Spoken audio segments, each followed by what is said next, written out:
All right, good afternoon, everybody. Let's do it again. Good afternoon, everybody. All right, I love the energy. So my name is Doug Parker, and we're going to kind of tighten up and finish up the QBL here today, where we believe, we lead, and we succeed through Proverbs 16:3 there. And I'm just going to kind of give you a quick introduction. My name is Doug Parker. I'm a serial entrepreneur. I've been in the McKinney community since 1996. I've been here at One since 2011, but it might be 2012, but I think it's 2011. And I'm a father of 2 adult children. I got an 8-year-old granddaughter. I got another granddaughter going to be here in about 3 months. And my daughter, so that's from my son, and my daughter is adopting a kiddo, so probably in the next year or 2 or 3, that process, depends on how, it might be 3 weeks from now, but it just depends. We'll have 3 grandchildren. But with that being said, I've led multiple organizations to multi-million-dollar growth over the years, and so we're going to be kind of real casual today. Is y'all cool with that? Yeah. So I'm just going to talk a little bit about some fundamentals, and then we will kind of get to it. That QR code right there, if you want to take out your phone and scan that real quick, that's got my link tree in there, so you guys are welcome. We're going to do a Q&A afterwards. However, some people don't feel comfortable getting up and speaking in front of people and asking questions. Now, I can tell you, I know it sounds crazy, but I am one of those people, okay? I didn't publicly speak until I was 27 years old, okay? It scared me to death. I made F's in classes because I said, I ain't getting in front of nobody. You can't make me get in front of nobody. I will make good enough grades on the rest of the stuff, but you can fail me on that because I ain't getting in front of people. But if you want to ask me a question, you're welcome to do that after the fact. But if you don't feel comfortable getting up in front of us, no problem. You can connect with me on socials, and I'm happy to answer any questions that you might have. So we're going to talk about 3 F's today. So say it with me 3 times. Say 3 F's. 3 F's. 3 F's. 3 F's. One more time. 3 F's. 3 F's. Okay. Frustrate, freedom, and fundamentals. Okay? So here's what that looks like. The freedom that you're looking for is buried in the fundamentals that frustrate you. Okay? I'm going to say that one more time. The freedom that you're looking for is buried in the fundamentals that frustrate you. I was talking to a couple just a minute ago, and they're talking about wanting to get out of the corporate world and get into the entrepreneurial world because they want some freedom. Okay, I know they didn't tell me that, but I know that's what it is. They want some freedom. They're tired of the 9-to-5 grind. They're tired of working for the man. They're tired of all those things. Well, guess what? You better be careful what you ask for. Okay, because as an entrepreneur, I only work half days nowadays. Okay, I just work from 7 to 7 Monday through Friday. Okay? All right? Just half of the day. All right? You got to always be on. It's a little different dynamic. And I heard a saying one time that said that entrepreneurs are the only people in the world that will work 80 hours a week just so they don't have to work 40 hours a week for somebody else. Okay? Part of it is trying to kind of get out of what you think is frustrating. But from the time you are a little bitty child in preschool or kindergarten, you get enrolled in a process. And they tell you what time you can go pee-pee. They tell you what time lunch is at. They tell you what time you show up, what time you get to go home, what time you get, Monday through Friday. Then you're off on the weekends and you're off on the summer. They tell you everything. And what happens is if you're not careful, the system is designed, when education was designed, mass education years ago, 60, 70 years ago, it was designed to make compliant workers that would show up and do what they were told to do, to say you show up at 8 o'clock, you go to lunch at noon, you get to take your potty breaks at these times, and you get to go home at 5 o'clock. The whole system was designed, and I might be wrong here, but I think it was the Rockefellers that put the whole education system in place in the United States of America, and it was designed to create a workforce that will be compliant, and honestly, it's worked out. And I'm not saying it's a bad thing, because lots of great stuff has come out of having workers. People got to get stuff done, they got to do it. But you got to be careful what you ask for, because sometimes you don't want to do it because it frustrates you, but you have a lot of structure that has been put in place, and you are not equipped to operate in a structure or in an environment without a structure, okay? And that's what's really tough to do. So anyway, the freedom that you're looking for is buried in the fundamentals that frustrate you. So we're going to talk about the law of the harvest today. I'm not going to run over this whole entire scripture with you, but Matthew 13, 2 through 9, it talks about a farmer, it talks about casting some seeds out there. You cast some seeds, some of them, they get out on the path, and the birds, they chirp them up, and they're gone. Some of them get into the thorns, and they get choked out. Others, they go into the soil, and they spring up quickly, but they were on the rocks, and they didn't have good soil, and they dry up and shrivel up. And then some get cast into the soil, fertile soil, and they multiply 30, 60, and 100-fold, okay?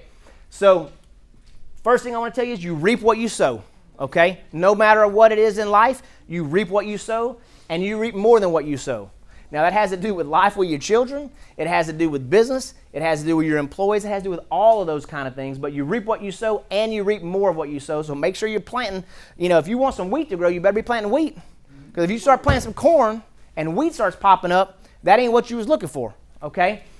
Your business is going to grow. Their seeds are going to grow the same way that you grow.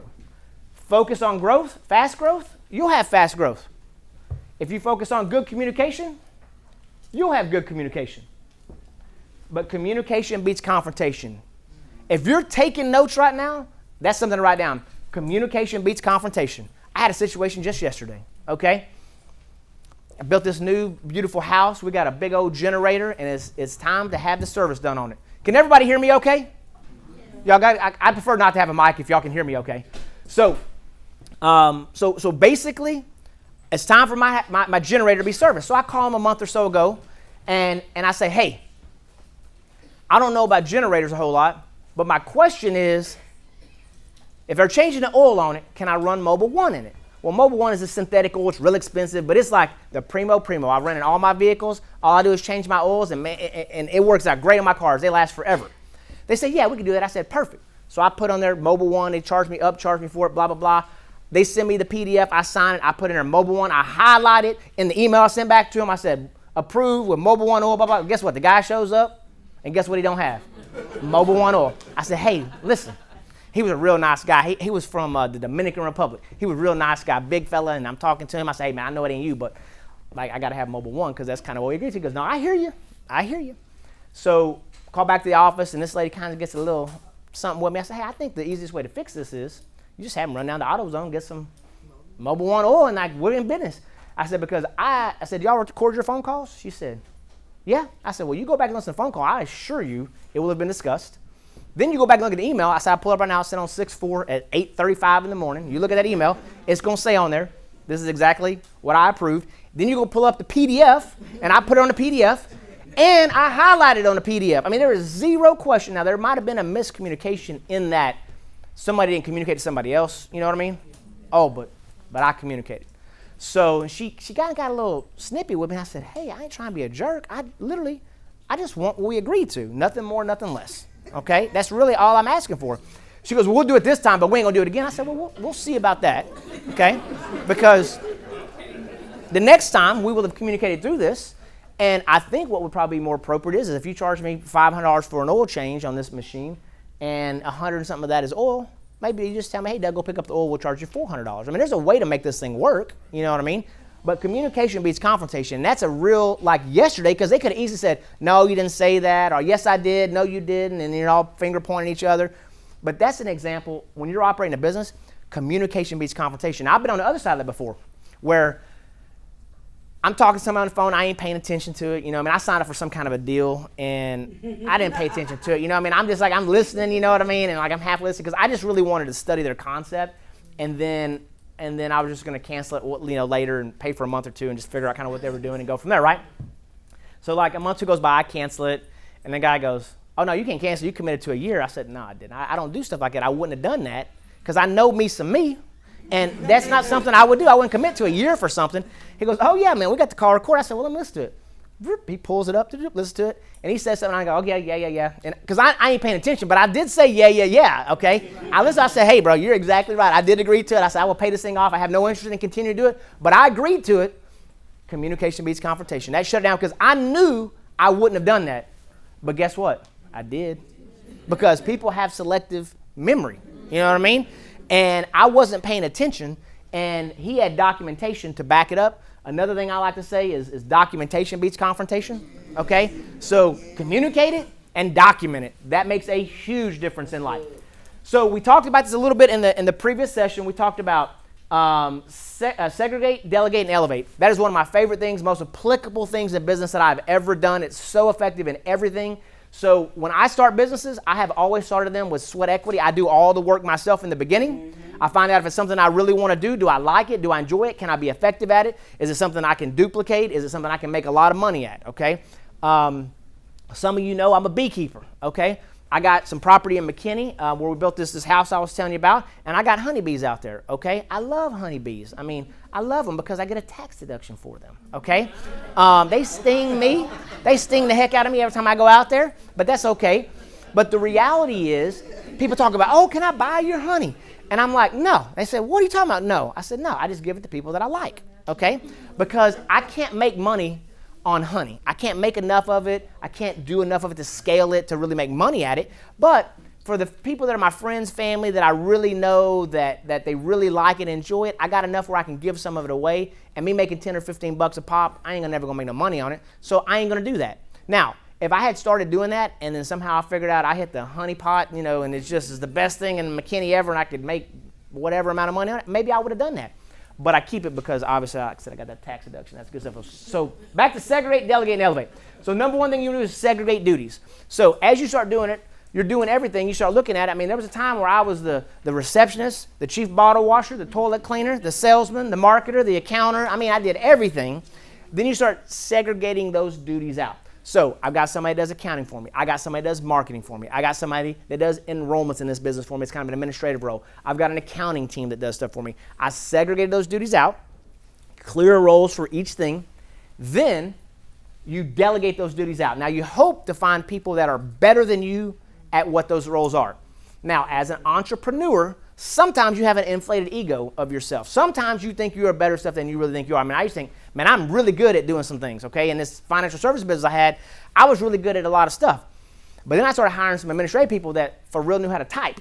You know what I mean? Now, I'm good mentally, organization. I'm good administratively with paperwork, like, you know, flowing stuff through. But I bumped into some people that could type 140 words a minute that work for me. Now, if you know somebody can type 140 words a minute with 0 errors, that's like a court reporter. Yeah. I mean, that's like a freak of nature. And Doug can type about 40 words a minute with about 80% accuracy. I'm always hitting backspace. You know, I'm pretty good, but you run into people that are straight up killers sometimes. Yeah, you're right. Now, some people, maybe you're typing 80 words a minute, or maybe they're typing 40 words a minute, and that's okay too. But the bottom line is that if you want to do the next thing, which is to elevate, you got to find somebody to take those things off your plate. Yeah. If you're taking notes, we talked about this a minute ago. There's 168 hours in a week, 168. I don't care if you are a billionaire. I don't care if you are broke as a joke. I don't care if you got an MBA and a doctorate and a JD from Harvard, or if you ain't even got a college degree. You got 168 hours. Everybody got that, okay? Don't matter where you was born. 168 is how many you got to deal with.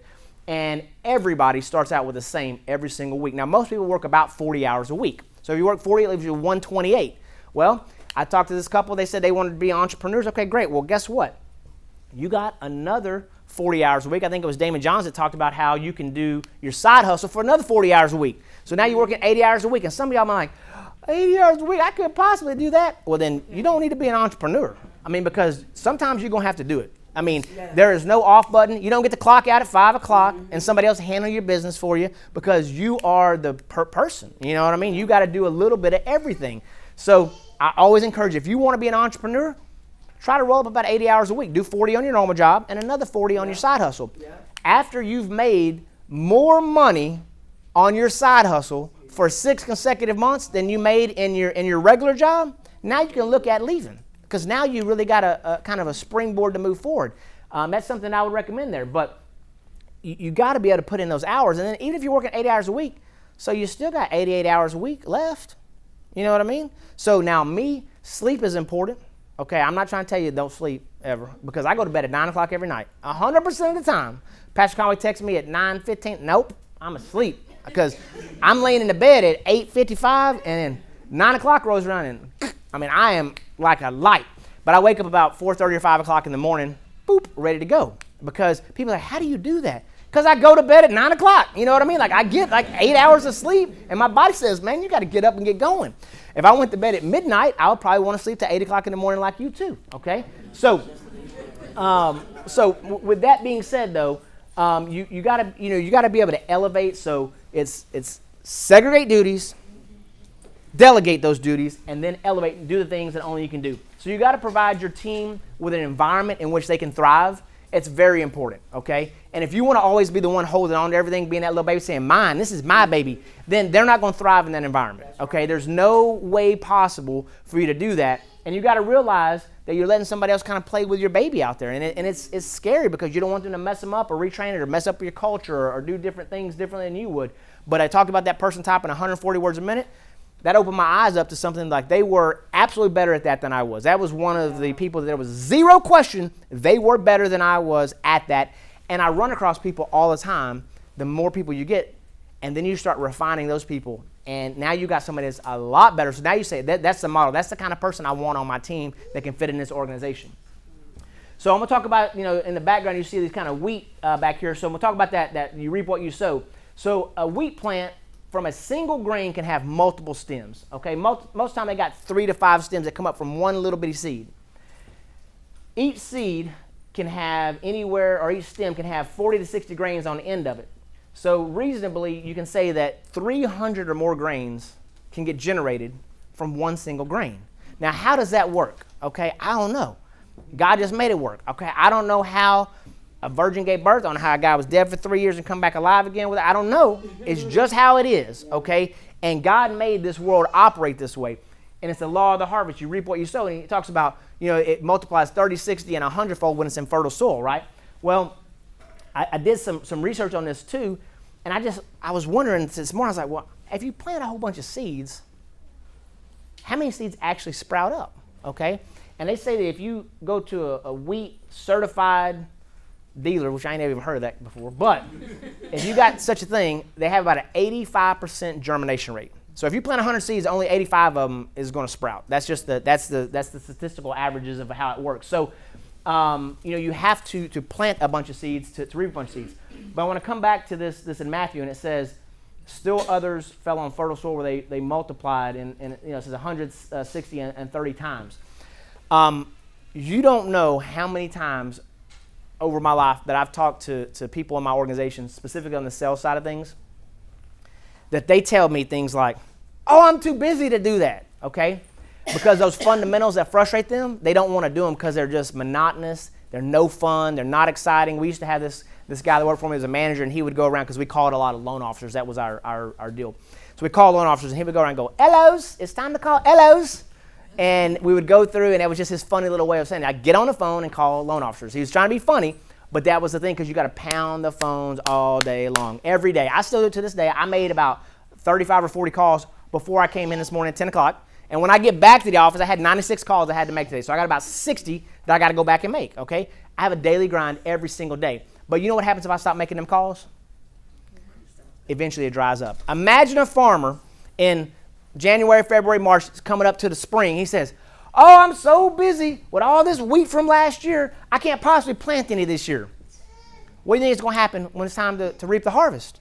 He didn't plant no seeds that year. You can't do that for more than a season or two until you're out of business. You ain't a farmer no more. Now you are working for somebody else, right?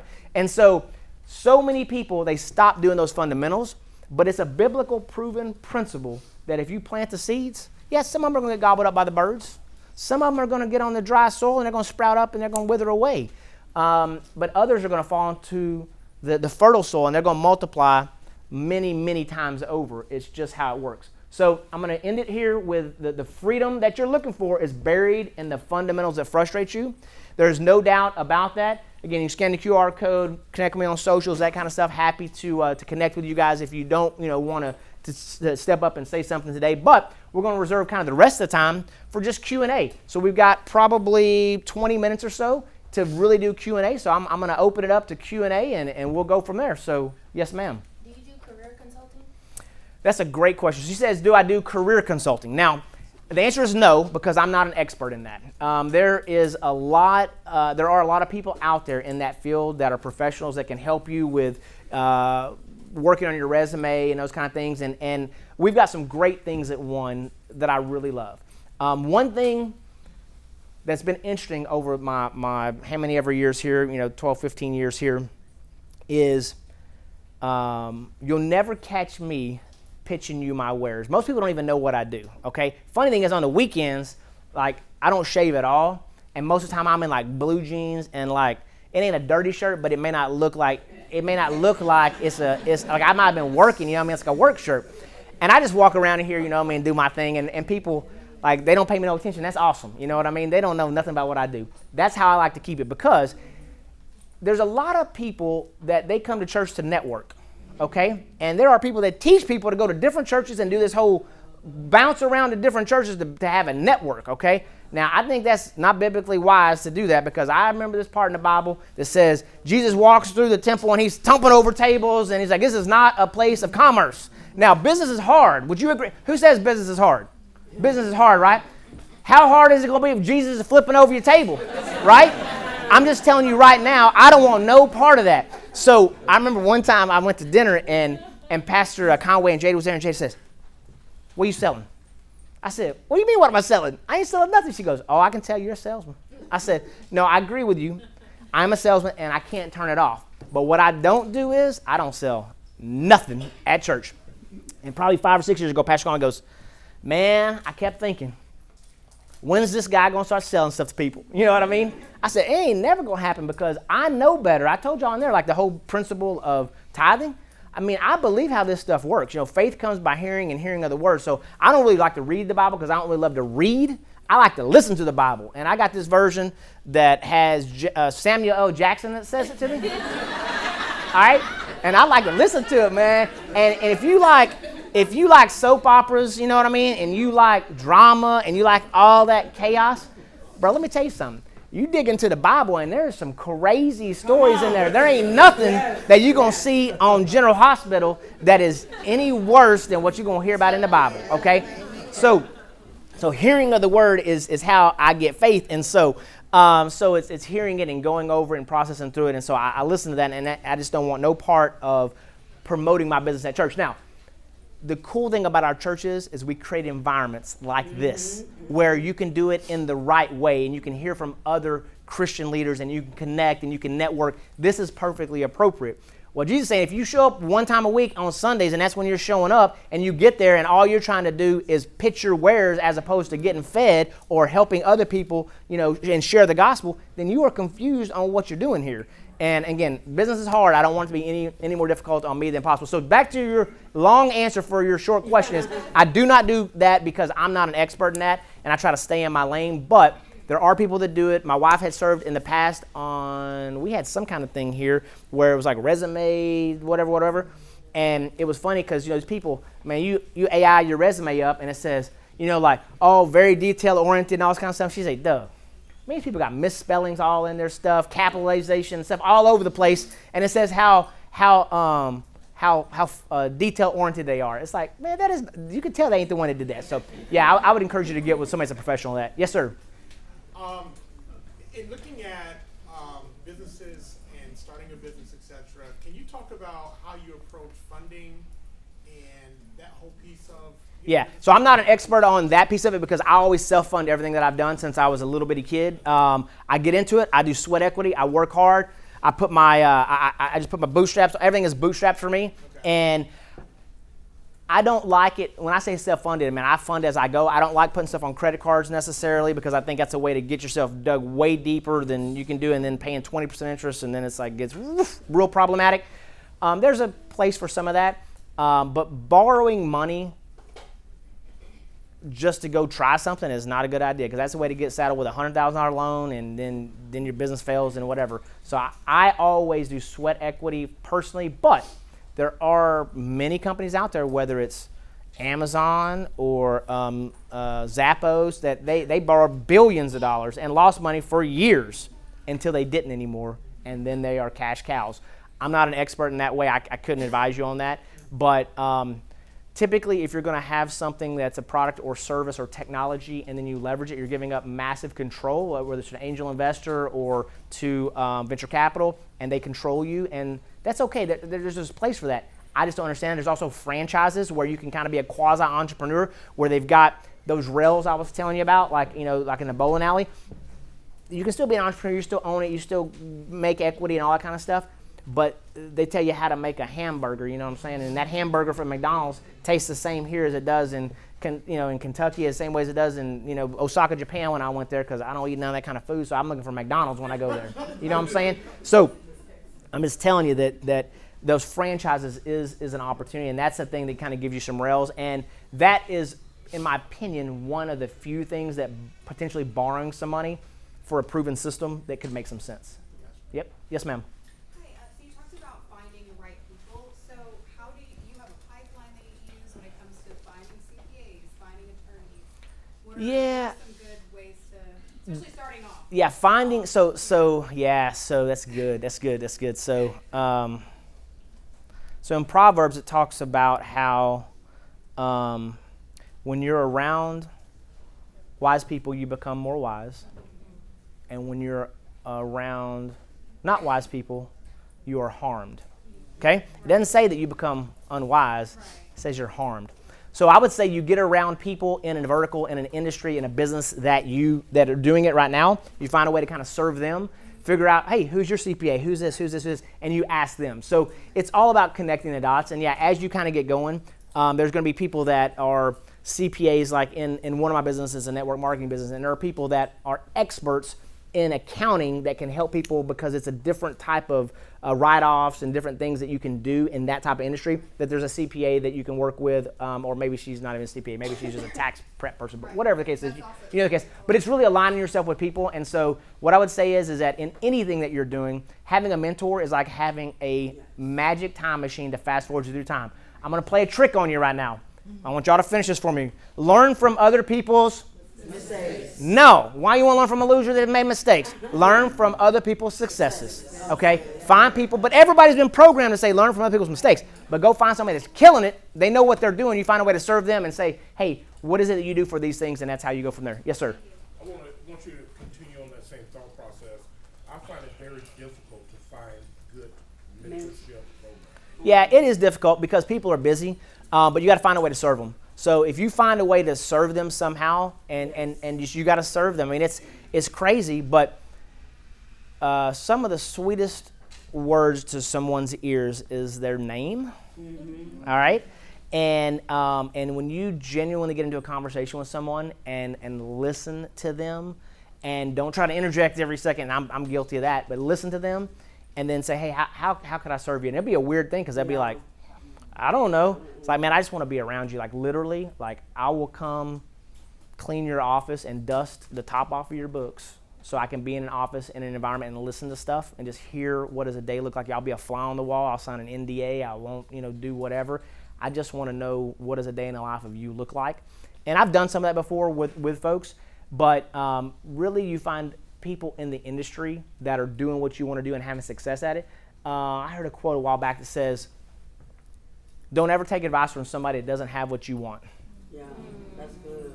There's a lot of people out there talking about, I would never do that. You got your broke uncle on the couch watching Cops and saying, I would never do that. Well, great. Do you want what he has? So why are you taking advice from that dude? Don't take, marriage advice from divorced people, right? They're going to tell you what not to do. It's like, okay, well, so what to do, though?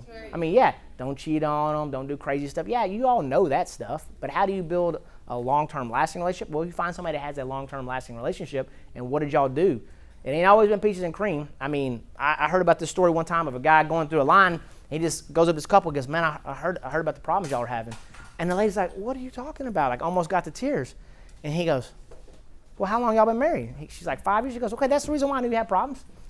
You've been married. You know what I mean? People that are married have problems. You're different people trying to, blend stuff together. It's what happens. So, yeah. Okay. Yes, ma'am. Well, you kind of partially answered one question about, you say you don't do business consulting, but do you do mentorship?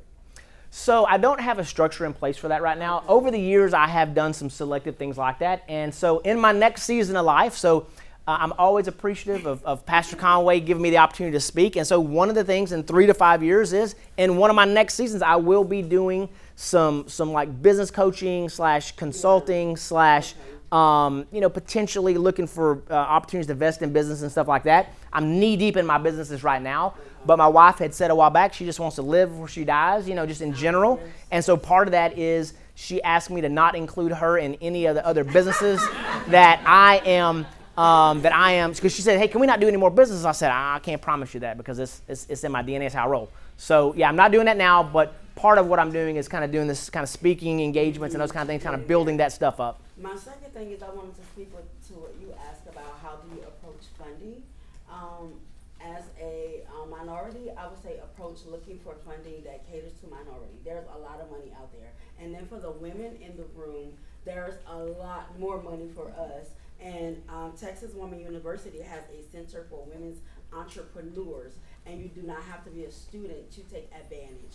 And so that's something you may want to look into. That's good. That's good points. And I'm gonna touch on something that's gonna be a little controversial for just a minute because I'm glad you brought it up. So obviously y'all might not realize it, but I am a white guy. Okay. And so I look at things through the lens of Doug's experiences in life and everything else. And I remember back when I first started coming to One, and Pastor and I kind of got to know each other, and I said, hey, do you want me to be honest with you and tell you the truth, or you want me to say stuff sometimes that'll hurt your feelings? And he says, I always want you to be honest with me. I said, I knew that was the answer, but I just wanted to preface it by saying, because there will become a time where I'll have my one blinders on and I won't see stuff no more, because I'll just be in the culture, it'll be my thing, and I just won't see stuff that I might see now while I'm kind of new in the thing. And the world is changing. And there's things where I think, Doug thinks, as a white guy, I'm prefacing it by that, I think that we're going to continue to see less things that are going to be specific for ethnicities, for races, for male, female, because there's lawsuits and there's things that are happening where they're saying it's reverse and this, that, and the other. And I'm just saying that, like, the only thing I can tell you is you got to out-hustle people. That's all I know how to do. It don't matter if you're black, if you're white, if you're red, yellow, red, green, and white. We're all precious in Jesus' sight. You know what I'm saying? You just got to go out there and hit it harder than everybody else. It's hard to beat somebody that will never stop. That's all I know how to do. So borrowing money, man, I'm not big on it. I borrow money for a house, maybe borrow money from a car, but I'm paying that thing off as quick as I can because I don't like to be indebted to someone, okay? So get debt-free as quickly as you possibly can, but I just don't love debt unless you have some kind of real technology or some kind of real stuff, because, man, it handcuffs you and artificially brings you down. Yes, ma'am? In today's age, there's so many different avenues and ways to do business. If you could start over today, what would you do different? A million things. It's too numerous to name. I would start with the end in mind. I would have exited one business and had probably $15 or $20 million 20 years ago sitting in the bank compounding. I would have exited that company and been done with it and just said, hey, have a nice day. I would have spent more time on employees and helped to bring them up even more, and not giving up on so many people and just blowing them out because it's like they annoy me. You know what I mean? Because sometimes I'm just done with them and I'm glad they're gone. You know what I mean? And then later it's like, they were pretty productive, I hire them back. You know what I mean? And then maybe they come back even. You know what I mean? But it's like, there are a million things. But I would say start with the end in mind. What's your exit strategy? What does that really look like? And do you really want to be a solopreneur or entrepreneur, and then know what your capacity is for leadership? And do you need to eventually hire somebody to run things for you and actually let loose of control? We talked about that. So, yeah. Yes, sir, in the back. As an entrepreneur, what would you say most skilled at? Ops, scaling businesses, finance? Yeah, there's a million things. So what my best skill is sales. That really is my best skill for me personally. It comes very naturally to me. I'm good at reading people, and I'm good at identifying talent. And if I can get talent in proximity to me, and they will absorb what I'm putting out, then we can have a lot of success together. Where I struggle is when they ain't picking up what I'm laying down. I'm not a great trainer of holding your hand and babysitting you and micromanaging you. It's like, if we could be like Neo in the Matrix and they go boop and they go and they go, I know Kung Fu. That would be awesome. I would download me and upload it to somebody else, and then we'd be good. It just don't work that way. You know what I mean? So, but yeah, sales is what runs naturally to me. I'm gonna grab you right there in the back, ma'am. Right there, you. Yes, ma'am. Okay. So when it comes to scaling your business, Yep. obviously control is a huge thing. But what are some just like practical steps to start taking so that we can begin the process of actually scaling our business? Yep. And on that same vein, you know, when it comes to even our employees, how to, because we had a business where we were more of like in a leadership role, so we were actually training those individuals to go run their own business. But in this position now, we have employees, of which is like, no, the goal is not for you to go run your own business. Right, you want to keep them. For you to operate within the business Yeah. successfully. scaling and then helping. Yeah, everything rises and falls on leadership. That's John Maxwell. There's just no two ways about it. So everything rises and falls on leadership. Speed of the team, or speed of the leader, speed of the team. Okay? So the reality is you want to attract people, you want to train people, and you want to retain people. Okay? So that's kind of the goal, is to attract them, to train them and retain them. There's an old saying about, is it more expensive to train your people or not train your people? I mean, because people say, oh, I don't want to train them, and then they leave. Well, worst thing is you don't train them and they stay.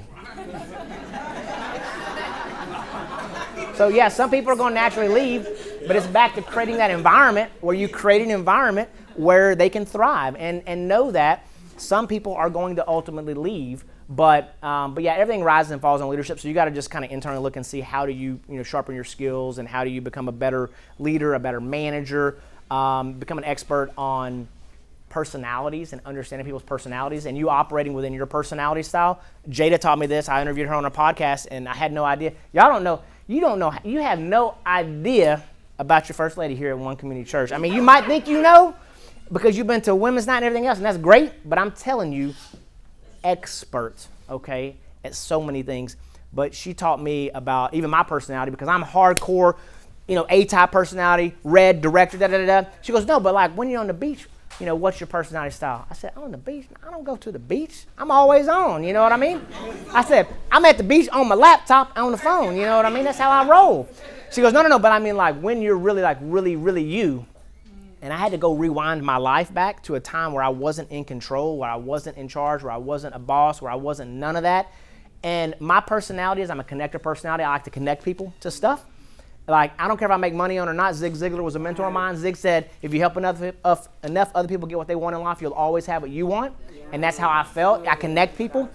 But, the reality is that, you got to figure out how to maneuver through that. And what I was doing was, I'm a director personality by choice, but by nature, I'm a socializer. Okay? Like, I can walk through this. Man, I love it. I was here on Friday, and like, I see all my people I haven't seen in a while. On Saturday. I'm chatting it up. I'm cutting it up. I'm having a good time because I have no responsibilities. When I don't have responsibilities, I can be a certain kind of way. Then when I got responsibilities, it's like, and the problem is, and what Jada taught me was, the problem is when people see you hobnobbing out here, high-fiving, giving hugs, blah, blah, blah, blah, blah. They're like, you must be chill and cool, man. You're having a good time. And then you drop the hammer on them. Then you're inconsistent with how you really are. They know that if you were like a real hammer 100% of the time, people be like, that's just how that dude is. He just rolls that way. The problem is that when they see you operating in a different environment naturally, and then you're this way over here with them, they take it personally and think you're being mean to me. So you got to figure out a way to operate. And personality styles, people want to say, they want to wear these pins like, I'm a red, I'm a green, I'm a yellow, I'm a blue. You got to operate like I operate. No, that is not what that's for. When you do personality training, it is for one reason, for you to understand your personality and for you to understand other people's personality, so you can modify your personality and become a chameleon to work with them in their most comfortable setting. So if they're a blue personality, which is kind of like a nurse or a kindergarten teacher, and you get some hardcore like me, it's like bam, bam, bam. They're like, ah, they can't handle it. You know what I mean? So what I got to do, I got to soften it up a lot. I got to be like, I know you like, teacher, and you're all sweet and everything. Like, I really want to help you accomplish your goals, blah, blah, blah, blah. And you kind of got to soften it way up. But if I go to somebody that's a director personality, and they're all red all the time, for real, and I go, oh, soft, and I go, hey, get to the bottom line. I don't care about the labor pains, just show me the baby, right? So I got to modify me to operate in their environment, okay? And you got to do that with your employees too. I'm going to get you in just a second. I'm going to get you right in the back. Yes, sir. You in the back? The glasses on the left? Or your right? Yes, sir. Green shirt. Yep. Hey, two quick questions. One, do you use Working Genius, or do you know what that is? Never heard of it. Okay, cool. It's just a personality type for actually business work. Oh, okay. Gotcha. Really good. And my second question is, what do you do? What do you see has been good for adding value to retaining people? Oh, there's a million things for that. And really it's understanding who your people are. So I remember one time I got real mad because I gave my season tickets to the Cowboys to somebody, and they said, can I sell them? And it made me mad. See, a couple of y'all see where I'm coming from, because I thought I'm doing something nice. I'm giving up my season tickets to the Cowboys because I'm doing something nice for you, and you don't appreciate it. Well, guess what? They don't like the Dallas Cowboys. So I turned something into a negative because I got mad at them because they wanted to sell them because they saw no value in it. It'd be like, I mean, there's different things. People see different value in everything. So understand your employees and figure out what it is that motivates them. Sometimes it's time. It's like, what is it? Men are from Mars, women are from Venus. You know what I mean? Like there's all these different things too. And it's like different types of love and different things. So some people it's gifts.